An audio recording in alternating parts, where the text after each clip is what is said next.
suspension, race season suspension, 4-speed gearbox, and hefty 1798cc engine.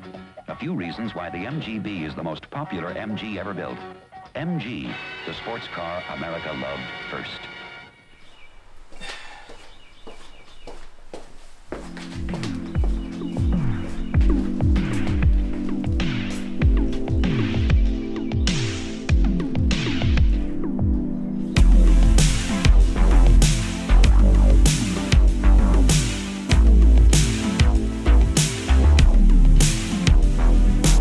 That's an MGA.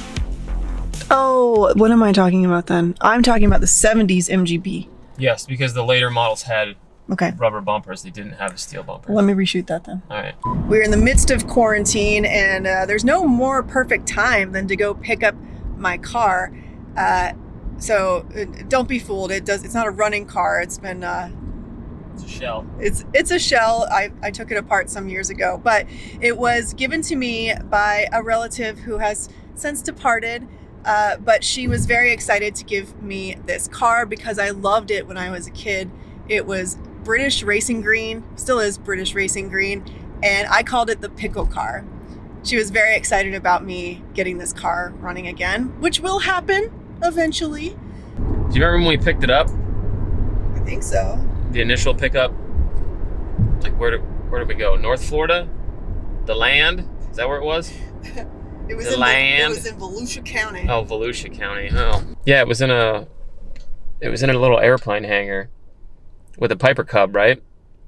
Oh, it was with the Piper Cub. Didn't we have to move the plane to get the car out? But yeah, the car had been sitting in this airplane hangar for 20 years.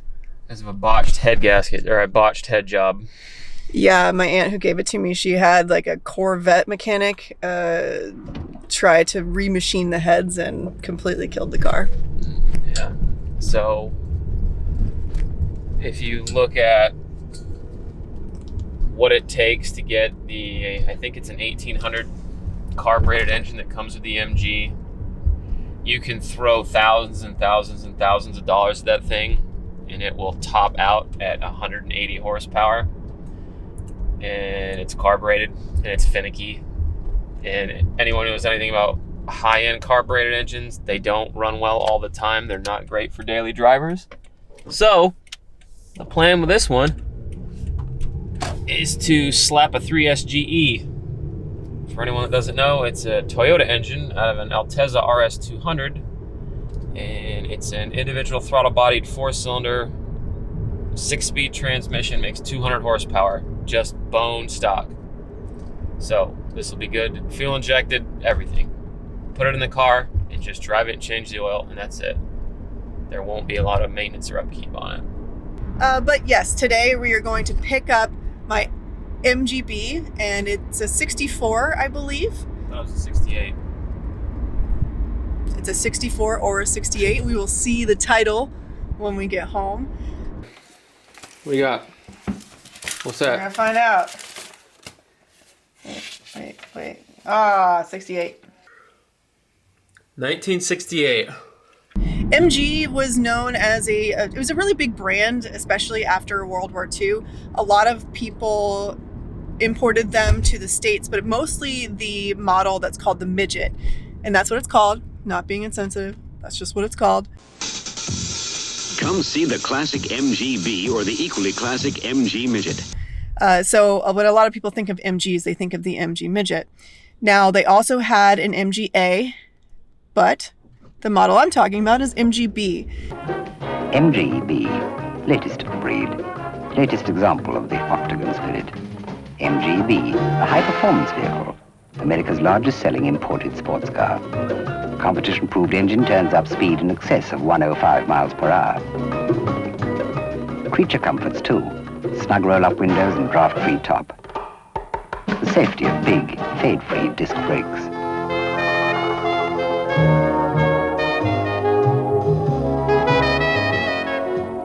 Oft-times, the octagon spirit seizes pedestrians as well. Then you find yourself surrounded by ardent admirers. Get the octagon spirit. Removable hardtop or soft-top convertible. Get an MGB. And so You'll know that it's like a newer or older model. I think the 70s models had primarily rubber bumpers and the 60s models had the metal bumpers. You might remember Susan Sarandon in the movie The Client. She actually had an MGB with the rubber bumpers, telling you that it's a later model. But that's the only real movie that I think this car has ever been in. Oh, and yeah, there's a ramp here because we're also picking up some other things in the shop that require rampage. They're completely disassembling the bridge over the fucking interstate. When you get on 90 and go up like 5 miles, they have that complete bridge stripped down to the bone, like bare bones, and they're pulling the steel off it. So the last time you saw this car was in a movie we shot a couple of years ago when we moved the car from Florida to North Carolina. Here we are moving it again, but hopefully this is the last time before. Yeah, I can actually work on it now. It's at the house. And I can work on it again. I'm really good at taking things apart and not putting them back together, so that's going to be the ultimate challenge. However, this project will probably still take several years to complete, but this is video one. I don't think this will take as long as the truck. Oh, the project. Yeah, because this is literally making engine mounts, getting a rear axle on it, and fixing some sheet metal, and it's done. This isn't... Oh, put a roll bar in it, but other than that, there's fucking mileage fees on this thing today. Of course, I'm coming in the complete ass backwards wrong way. Yep, the arrow on the ground says so. Yep. Looks like you got it.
This is a rarity.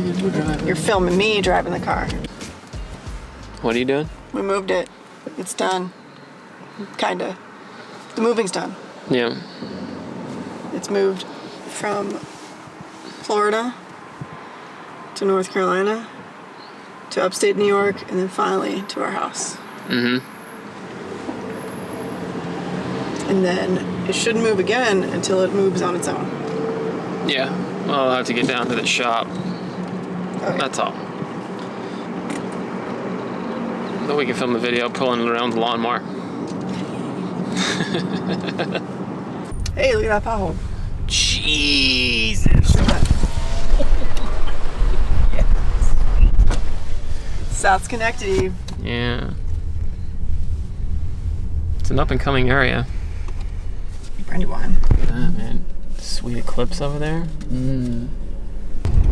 All right, off the shitty roads for a few minutes. Whoa, what are they doing over there? Is it a fire drill? What's that? Can you see it? Oh, yeah. It's like just a pressure check. No, they're just having fun. They're Bet you I bored. can shoot it this high. They're bored. Should I leave you to stand here and stare at it for a while? No. You sure? Yeah, that's it. That's enough. Stop. We got the car here. It's one less step. We still need to get it down here into the shop. It's in the garage right now, but it's one step closer. Mm-hmm. So you might be wondering what the plans are for the car. I think everybody and their mother is like, you're going to restore it to exact specification. And no, that is not the case. It can definitely be better optimized to run better. But this guy is the expert on that, so I'll let him ramble off a few things that we're going to do. I think we already talked about it. It's going to get a 3SGE beam swap. If you don't know what that is, if you don't know anything about cars that aren't from America, you're familiar with a Lexus IS 300. Maybe late 90s, early 2000s. IS 300, that was the car they brought over here. I think it was, yeah. I don't know off the top of my head. But in Japan, it was a Toyota Altezza. And in Japan, they had an RS200 Altezza that had a 3SGE Beams engine. Independent throttle body, 4-cylinder, 6-speed transmission, made just under 200 horsepower NA. No power adders. That's the engine that's going to go in this MG. And if anyone out there knows a lot about the 3S, because I don't, rear sump oil pan. If anybody knows anything about a rear sump oil pan, I joined a group on Facebook of supposedly 3SGE enthusiasts, and all those guys cared about is just posting ridiculous cars and saying, can I swap the 3S in this? And then 1 million people would respond to it. And yet I posted a question that actually had substance about asking for a rear sump pan, or if anyone ever done it. No one even liked it, looked at it, or did anything with it. So I promptly left that group after a week because it was useless. So if anyone out there knows 3SGE, my friend Tad told me the generations pans will swap. So if it's the same generation pan, it will swap. But as far as I know, the 3SGE Beams engine was only offered in rear-wheel drive form. It was only offered in the RS200 Altezza. Front suspension on the car, probably just going to keep everything stock. The safety of big, fade-free disc brakes. Maybe fab some control arms for it, or just turn some Delrin bushings and get rid of all the rubber stuff. Keep the stock stuff, because this isn't going to be a race car. Yeah, it's going to be a nice, just take it out and cruise it around car. I'm not going to take it to Watkins Glen. No, you could. It'd be fun to take it out, but it's not going to be. Just as like a parade car. Right. Rear suspension is leaf springs and shocks, so that might stay the way it is. But the drum brakes will be changed to disc. No. Yeah. Yes. The rear leafs, maybe. I'll build some Caltrek-esque bars for the bottom. If you don't know what Caltreks are, just look them up. C-A-L-T-R-A-C-S. Cow tracks. The tracks you put up to keep the cows in place when they're going. No. C-A-L. Caltreks. Caltreks. Or possibly do a parallel 4-link with a panhard bar or something like that. Get rid of put some coilovers on the back of it, but nothing to the extent of this thing. His truck's over there. Yeah. This is going to be a engine swap, few improvements, drive it. Yes. Light restoration. What does Jay Leno call it? Like functional something. You know what I'm talking about? No. Like he just gets like these old cars and just like updates them, gets them running, but doesn't otherwise like fix a lot of things on it. And I think initially when I got this car, I was like, oh yeah, I'm going to do this paint job and put louvers in it and all this kind of shit. No, we've had the car, when did we pick it up? 2014? Yeah. But in the car's defense, it's been in storage the whole time and really not been able to be worked on. Well, no. And not necessarily in the car's defense. Like, I think the car would look great if it was done that way. But at this point, we've had it for so long. I would just like the thing to get running, put it on the road, because I actually kind of like it in its junky appearance. I think it looks really kind of cool. And I think once it's running, you can play with it looking like that for a while. And then, you know, if I want to fix it up, I'll fix it up. It still needs floorboards, though. Yeah, well, the floorboards have to be replaced on both sides. Yeah, I think what I mean is like to the point of where it doesn't look like a hunk of shit, but like, you know, has some rust patches. But no, the floorboards have giant holes in them. There's no way. So I guess that's my asterisk. Asterisk there. So clearly I am not the brains of this operation. I will provide some design inspiration because that's what I do. But otherwise, this guy will be running the show. I will be providing the money resources and some inspiration, but he's doing all the heavy lifting. Well, not that I'll cut things. I can weld very poorly, but I can cut things for days. I'm a great cutter. I can destroy things. It's great.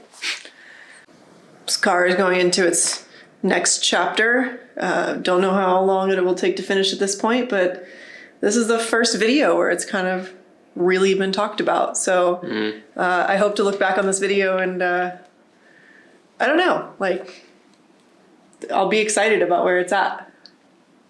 Yeah, it just needs to get down here first. Yeah. We gotta get a video of getting it down this hill. You gotta tow it down here with a lawnmower. A free lawnmower. Thanks, Mike. All right. Next video, I'll be driving it, right? Oh yeah, you'll be driving it with a lawnmower pulling it. You'll be piloting it. Hey, The lawnmower will be powering it. hasn't been driven since... 1970. Oh, no. 8. That was the sticker on it. There was another sticker that said 81, but I think the title says it was driven in 84 or something. I'll check. Oh. So, all right, little car. Get ready to be driven by a lawnmower. All right, that's it. Ow.